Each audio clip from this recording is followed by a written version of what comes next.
पहले एक काम करा जाए, हीरो मोटोकॉर्प से शुरुआत करी जाए। हीरो मोटोकॉर्प का चार्ट मानस आप रेडी रखना, मैं आता हूं आपके पास। हर्षदा, नंबर्स कैसे लगे? नतीजे काफ़ी ज़ोरदार रहे हैं आशीष। यहाँ पर हर पैमाने पर दरअसल कंपनी ने डिलीवर किया है। मुनाफा 51% बढ़कर आया है। 1015 करोड़ का अनुमान था, 1073 करोड़ का फिगर कंपनी ने डिलीवर किया। 21% तक की ग्रोथ कंपनी के रेवेन्यू में देखने को मिली है। 9724 करोड़ का ये कंपनी ने डिलीवर किया है। 9555 करोड़ का अनुमान था। इबिट्टा लेवल पर 47% से ज़्यादा की ग्रोथ है। 1362 करोड़ का इबिट्टा 1319 करोड़ के अनुमान के सामने। मार्जिन उम्मीद थी बढ़ेंगे, 13.7% के आसपास आएंगे। 14% के मार्जिन्स कंपनी ने डिलीवर किए हैं। तो हर दरअसल जो नंबर है उम्मीद से बेहतर दिखाई दिया है कंपनी की तरफ से। एक स्पेशल डिविडेंड 25 रुपए प्रति शेयर का, इंटरिम डिविडेंड 75 रुपए प्रति शेयर का, ये भी दरअसल कंपनी ने अनाउंस किया है। कंपनी ये भी मेंशन करती है कि अगले 2 सालों में ग्लोबल पार्ट सेंटर कंपनी खोलेगी आंध्र प्रदेश में, और वहां पर दरअसल करीब करीब 600 करोड़ तक का इन्वेस्टमेंट आता हुआ दिखाई देगा। ये स्टॉक आज जरूर रहेगा रेडार पर। और ब्रोकरेजेस जो कह रही हैं वो आपकी स्क्रीन पे सारे के सारे लक्ष्य, 2 नीचे के 2 ऊपर के, मिला जुला रुझान बड़ी। लेकिन ये स्टॉक ने बहुत अच्छे मूव्स डिलीवर करे। 1 साल का चार्ट खोलिएगा, बढ़िया कैचअप प्ले करता हुआ नजर आया अपने दोनों पीयर सेट 2 व्हीलर कंपनीज के साथ, और नंबर्स से कोई कंप्लेंट नहीं है। खास तौर पे मार्जिन्स देखती है स्ट्रीट, बहुत पैनी नजर से ऑटो कंपनीज के एक्सपेक्टेशन से बेहतर ही परफॉर्मेंस वहां पे डिलीवर करा है। पर गाबा सर, 4900 पे ऊपर खड़ा हुआ स्टॉक, सॉरी मानस के पास जाना है। मानस, 4900 के ऊपर खड़ा हुआ स्टॉक, बढ़िया मोमेंटम, तेजी करने का मन? देखिए, तेजी करने का मन तो अभी भी है, क्योंकि जिस तरह के पैटर्न्स वीकली और मंथली चार्ट पे दिख रहे हैं उसको देख के तो लग रहा है कि शायद ये सबसे पहले तो 5600 रुपए के आसपास जाएगा, 5600 के आसपास जाएगा। शायद हमें 6000 के स्तर भी आने वाले 3 से 6 महीने में देखने को मिले। तो एक स्ट्रॉन्ग स्ट्रक्चर है, तो बिल्कुल खरीदारी करने की राय रहेगी। 4800 का आपको स्टॉप लॉस लगाना है, ऊपर की तरफ कम से कम 5120 के टारगेट सेट करना। ओके। अच्छा, एक्चुअली इसमें ना एक चीज़ आपको याद होगी, 2 साल पहले जब वो आईटी वाला पूरा मामला आया था, वहाँ पे ये स्टॉक मेरे ख्याल से गिर के तब आ गया था, करीब करीब 2200 रुपये पे आ गया था, 2200-2500 पे। इनफैक्ट ये एक केस स्टडी है हीरो मोटोकॉर्प, इसका 2017 का हाई था 3600 रुपये। उसके बाद वहाँ से ऑब्वियसली गिर के इसने करीब करीब 2200-2400, 6 साल की एक बेयर मार्केट देखी इसने, इंक्लूडिंग कोविड इन बिटवीन। उसके बाद उसने उस लेवल को क्रॉस किया, उसके बाद रुका नहीं वहाँ से, और उसके बाद एक शानदार मूव आया इसमें। और एक समय था ये स्टॉक सिर्फ लोग डिविडेंड के लिए लेते थे, लेकिन अब ग्रोथ के लिए भी ले रहे हैं। मेरे ख्याल से बहुत अगेन वर्टिकल रन आया, लेकिन फिर भी आई थिंक इन नंबर्स पे चलना चाहिए स्टॉक। नंबर्स पे चलना चाहिए। मानस को टेक्निकली भी साउंड लग रहा है, तो फिर इसको रखिए रडार पे आज तेजी की तरफ। नंबर्स के लिए तो थम्स अप था। दूसरा निफ्टी का नंबर ONGC। कविता जी, आप चार्ट रेडी रखना, जिस तरह का बिल्डअप वगैरह हुआ है आप देख के रखना क्या करना है इस पे। हर्षदा, रिजल्ट्स कैसे लगे? ONGC के केस में आशीष, अगर आप देखिए यहाँ पर परफॉर्मेंस जो है थोड़ा सा फीका आपको नजर आएगा। कंपनी ने प्रॉफिटेबिलिटी के लिहाज से 9535 करोड़ का फिगर डिलीवर किया है। ये घटा है, ये 10,000 नहीं है, ये 10,000 से घटकर 9536 के आसपास आता हुआ दिखाई दे रहा है। और करीब 6.5% तक की गिरावट है। रेवेन्यू में भी हम देख रहे हैं करीब फ्लैटिश रेवेन्यू है, 34,788 करोड़ के आसपास। मार्जिन्स कुछ ट्रिम होते हुए दिखाई दिए हैं। इबिट्टा आप गौर करेंगे तो करीब 13% घट कर आया है, तो कुछ दबाव बनता दिखाई दिया है। अब क्रूड प्रोडक्शन इस तिमाही में करीब 3% घटकर आया है। गैस प्रोडक्शन में भी 4% तक की गिरावट दर्ज हुई है, और क्रूड रियलाइजेशंस रफली $82 के आसपास है। इनफैक्ट $81.6 के करीब प्रति बैरल आते हुए दिखाई दिए हैं। नंबर्स थोड़े से फीके, हालांकि सिटी बाय कॉल दे रहा है।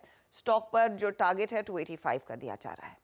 हाँ ठीक है, खैर नंबर्स के साथ साथ क्रूड की चाल पे नजर रखनी चाहिए, और $82 के आसपास ब्रेंट का भाव है, तो धीरे धीरे इंचअप ही हो रहा है ब्रेंट। कविता जी, फिर भी ट्रेड के लिहाज से कुछ मन?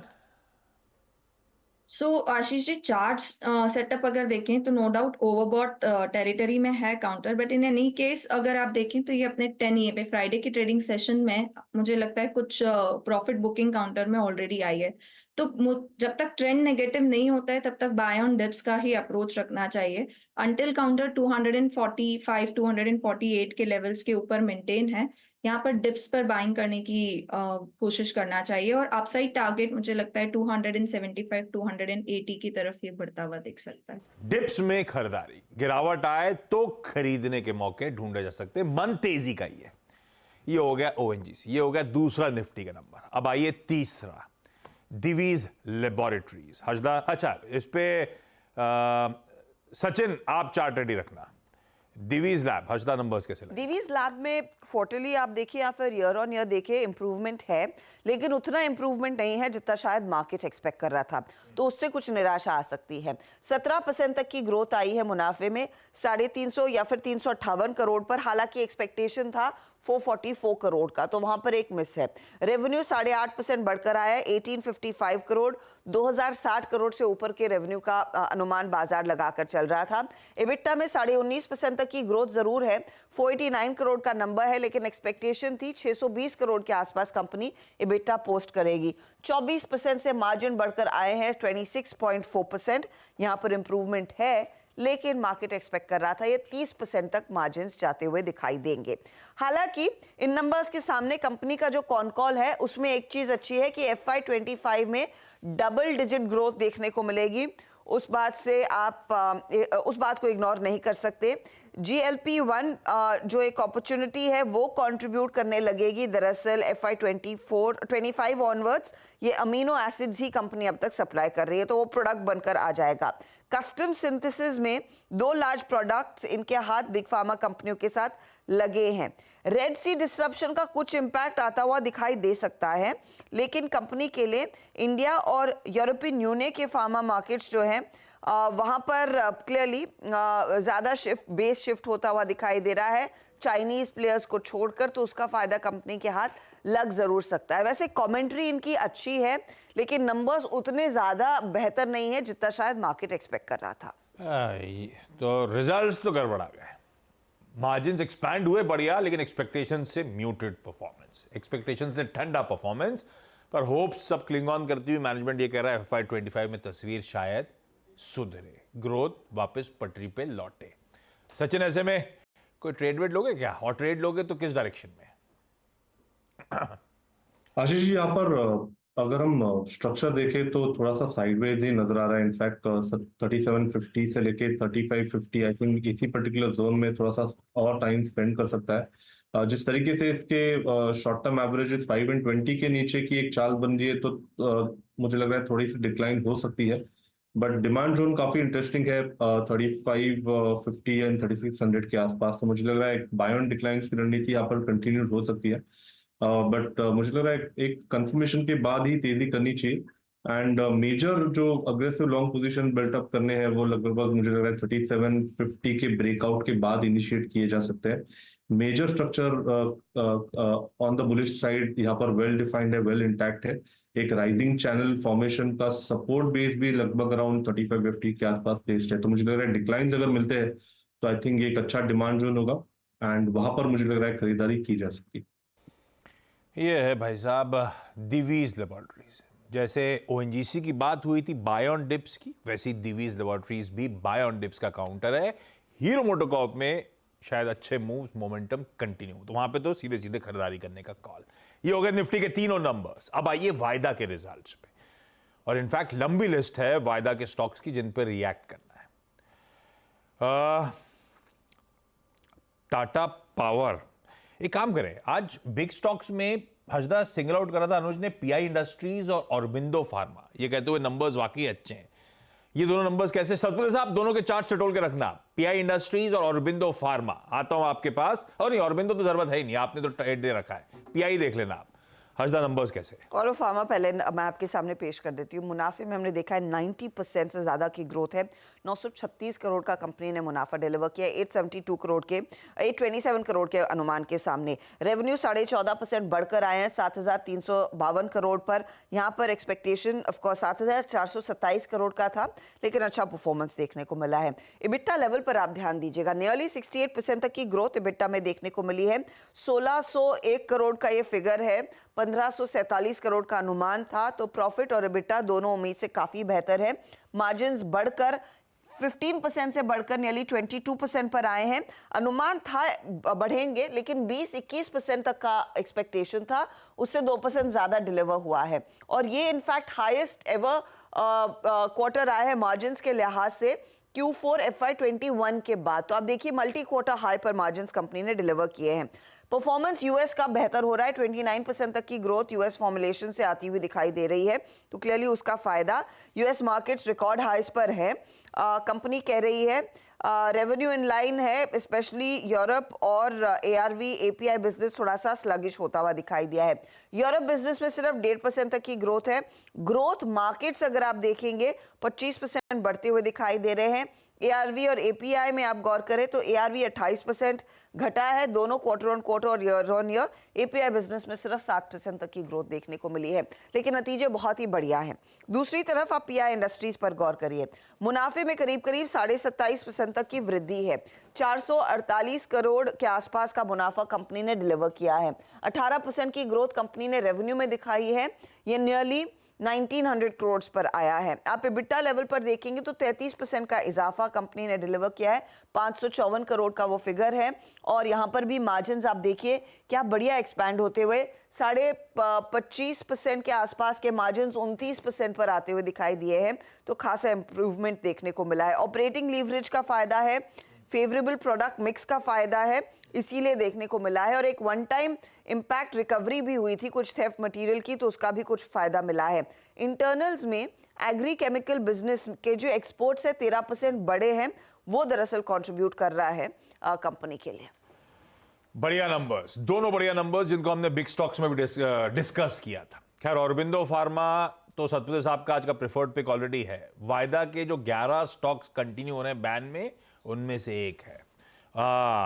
एक अपफ्रंट अपडेट ही दे देता हूं, जी एंटरटेनमेंट बैन में वापस लौटता हुआ नाल्को नेशनल एल्यूमिनियम बाहर चला गया। सतपुते साहब के औरबिंदो फार्मा की ट्रेड दिखा दीजिएगा स्क्रीन पे। लेकिन सतपुते साहब पीआई इंडस्ट्रीज नंबर्स वाकई स्ट्रॉन्ग। आशीष जी देखिए, पीआई इंडस्ट्रीज ये भी लिस्ट में था सुबह, लेकिन कोई तो भी एक दिन आता तो औरबिंदो से बात की। लेकिन पीआई का अगर आप चार्ट देखें या इवन एफएनओ का डेटा भी देखे तो यहाँ पे ओपन इंटरेस्ट में जंप था 15% and price was up by रफली अबाउट 0.7%। तो यहाँ पे क्लैरिटी मिल रहा था कि यहाँ पे लॉन्ग बिल्टअप हुआ है। रही बात टेक्निकल्स की, तो देखिए टेक्निकली 3450 एंड 3480 ये दो इंपॉर्टेंट मूविंग एवरेजेस थे जिसको इसने रिस्पेक्ट किया फ्राइडे के सत्र में। जो इसका 50 डीएमए था और जो क्लोज हुआ वो 3480 यानी 200 डीएमए के ऊपर हुआ था, 3495 का क्लोज है। आशीष जी मुझे लगता है कि आज पीआई इंडस्ट्रीज का ब्रेकआउट होगा 3520 का, जो इसका परसों का हाई था फ्राइडे का। जैसे ही 3520 निकालेगा कम से कम 200 पॉइंट का जंप है यहाँ पे, तो इससे clear cut by for me. Stop loss जो मेंटेन करना है वो रहेगा 3450 का। क्लियर कट बाय है। बिग स्टॉक्स में ब्यूटीफुली चर्चा भी हो चुकी है। रखिए इन दोनों स्टॉक्स रडार पे। और इसके अलावा हर्षदा वायदा के कौन कौन से नंबर्स? कई कंपनियां हैं जिस पर आपने ध्यान देना है। पहले तो टाटा पावर रेडार पर रखेंगे, जहां पर हमने देखा है कंपनी ने मुनाफे में करीब 2% तक की ग्रोथ दिखाई है। 1076 करोड़ का ये फिगर है। एक्सपेक्टेशन थी नियरली 991 करोड़ की। रेवेन्यू 3.5% बढ़कर आया 14,651 करोड़ के आसपास। एबिटा में 3.5% का इजाफा है। मार्जिन इनके स्टेबल है 16.5% के आसपास, वहां पर चेंज नहीं हुआ है। कंट्रीब्यूशन जो कोल्ड प्रॉफिट्स का है वो धीरे धीरे करके कम हो रहा है वर्सेस कोर बिजनेस। कंपनी ने ये इनफैक्ट एक अपडेट दिया है। 16 ईपीसी बुक जो है वो 15,885 करोड़ पर आ गई है। अच्छे खासे ऑर्डर्स इनको थर्ड क्वार्टर में मिले हैं और ओडिशा डिस्ट्रीब्यूशन प्रॉफिट से करीब 63 करोड़ जुड़ते हुए दिखाई दे रहे हैं। साथ ही एमसीएक्स यहाँ पर कंपनी ने लॉस पेश किया है। लॉस आया करीब 5 करोड़ का versus a profit of nearly 39 crore. Revenue इस बीच करीब 33% बढ़कर आया है। इबिटा लॉस है इस तिमाही में नियरली 19 से 20 करोड़ का versus EBITDA profit of 32 crore. Contribution to settlement guarantee fund इन्होंने किया है करीब 13 करोड़ का, तो वो भी आपको ध्यान में रखना है। बंधन बैंक भी रेडार पर रहेगा। मुनाफा 732 करोड़ पर आया, एक्सपेक्टेशन 790 करोड़ के आसपास की थी। ब्याज से आय में 21% तक का इजाफा जरूर है, 25 करोड़ के आसपास वो आता हुआ। मार्जिन स्टडी है 7.2% के आसपास। ग्रॉस एनपीए थोड़ा सा बेहतर होता हुआ दिखाई दिया, लेकिन यहाँ पर जो एनुअलाइज स्लिपेज का आंकड़ा है वो अभी भी बढ़ा हुआ है। 1320 करोड़ से बढ़कर 1390 करोड़ पर आया। ये ब्रोकरेजेस की राय है बंधन बैंक पर। 3 वायदा बाजार के और नंबर, यानी कुल मिलाकर 5 वायदा बाजार के नंबर्स में हमें रिएक्ट करना है। हर्षदा ने ब्यूटीफुली सब आपके सामने रख दिए। टाटा पावर, गाबा सर क्या करोगे? ब्रोकरेज रिपोर्ट तो एक डाउनग्रेड टाइप देखा मैंने आता हुआ, लेकिन आप चार्ट्स पे कैसा प्लेस नजर आता है? टाटा पावर थोड़ा स्ट्रेच है, तो 392 पर ट्रेड कर रहा है। स्ट्रेच है इसलिए अनस्ट्रेचिंग पॉसिबल है। अगर ये 385 ब्रीच हो जाता है तो पॉसिबल है कि 360-70 भी आ सकता है। स्ट्रेच है इसलिए अनस्ट्रेचिंग की जरूरत है। पॉसिबल एक करेक्टिव मोड आ सकता है टाटा पावर में। बंधन बैंक को लेकर कंफ्यूजन है। नंबर्स ठीक दिख रहे थे पर मामला थोड़ा इंटरनल्स डिटोरिएट हो रहे हैं। फिर से वो एनपीएस बढ़ते हुए, तो देखते हैं स्टॉक कैसे रिएक्ट करेगा। उसके बाद एक्सपर्ट से उस पर व्यू ले लेंगे। हर्षदा, लेकिन बाकी कैश मार्केट के नंबर्स कौन कौन से? आशीष, इनफैक्ट कई सारे नतीजे हैं, तो अच्छे नतीजे पहले आपके सामने पेश कर देते हैं। रीसेंट लिस्टिंग होनासा बहुत ही बढ़िया परफॉर्मेंस है। 262 करोड़ % से ज़्यादा का इजाफा मुनाफे में, 26 करोड़ का वो आंकड़ा आया है। रेवेन्यू 28% बढ़ा है। इबिट्टा में भी अच्छी खासी ग्रोथ है। मार्जिन्स इंप्रूव होते हुए दिखाई दिए हैं। वॉल्यूम ग्रोथ 35% का, और इनके पियर्स से सबसे बढ़िया परफॉर्मेंस कंपनी ने दिखाया है। एडवांस्ड एंजाइम 42% की ग्रोथ मुनाफे में, 41 करोड़ के आसपास वो फिगर आया है। ये इनफैक्ट चलिए सरकारी कंपनी आ गई तो वो मैं पहले मेंशन कर देती हूँ। यहाँ पर परफॉर्मेंस अच्छा नहीं है। मेधानी की आय में गिरावट है 67% की, मुनाफा सिर्फ 9% बढ़ा है। एसजीवीएन आय और मुनाफे में दोनों में दबाव देखने को मिला है। आईआरएफसी के केस में भी वही हो रहा है, जहां पर आय फ्लैट है, रेवेन्यू मामूली सा, मुनाफे में 8% की ग्रोथ। हुडको का परफॉर्मेंस ज्यादा बेहतर आपको दिखाई देगा। अब दूसरे नंबर्स, वो दूसरा टेबल टैली आपके सामने आएगा। हुनासा मैंने मेंशन कर दिया। एडवांस एंजाइम के केस में आय में ग्रोथ है, मुनाफे में 42% की ग्रोथ। लैंडमार्क काज मुनाफे में दबाव है, लेकिन रेवेन्यू और इबिट्टा लेवल पर अच्छा, ऑपरेशनली एक अच्छा क्वार्टर कंपनी के लिए आया है।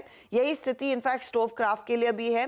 आय में बढ़त देखने को मिली है। मुनाफा थोड़ा सा प्रेशर में है, लेकिन इबिट्टा में ग्रोथ और मार्जिन्स में इंप्रूवमेंट है। आइनॉक्स विंड मुनाफे में आई है तो परफॉर्मेंस अच्छा।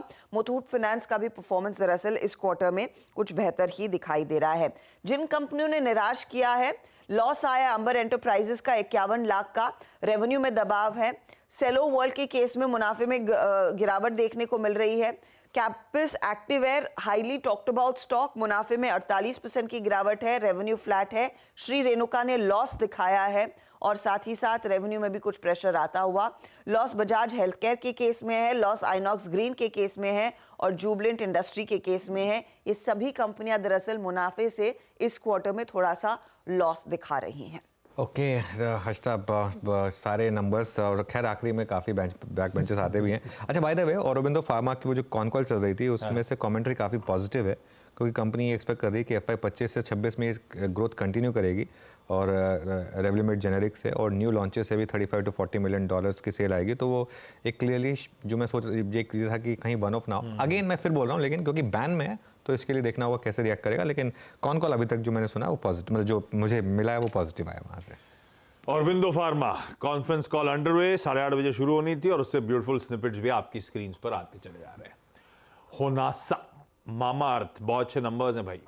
आगे बातचीत करूंगा पहले उनके बारे में, लेकिन हर्षदा से बाकी के सारे स्टॉक्स की न्यूज जानने जाए। हर्षदा, बाकी क्या कर रहे हैं? आज फिर पेटीएम पर नजरें रहेंगी आशीष, क्योंकि एक के बाद एक कई सारी डेवलपमेंट। अच्छा, लेटेस्ट डेवलपमेंट ये है, कंपनी बेसिकली अपनी कंप्लायंस और रेगुलेटरी मैटर्स को और मजबूत करना चाहती है, इसीलिए उन्होंने कमेटी गठित की है। और कमेटी में जो लोग जुड़ रहे हैं उनमें शामिल है पूर्व सेबी चेयरमैन M दामोदरन, ये चेयर होंगे इस कमेटी के, एडवाइजरी कमेटी जो गठित की गई है। साथ ही साथ यहाँ पर कुछ और जाने माने नाम हैं। R राजरामन, जो फॉर्मर CMD रह चुके हैं आंध्रा बैंक के, और साथ ही MM चितले, जो फॉर्मर ICAI के प्रेसिडेंट रहे हैं। तो इनके अंडर दरअसल अब देखना होगा वो कंप्लायंस कितनी और मजबूत होती हुई दिखाई देती है। कंपनी उसी पर अब फोकस करेगी। डॉक्टर रेड्डीज के लिए एक बहुत बढ़िया डेवलपमेंट है।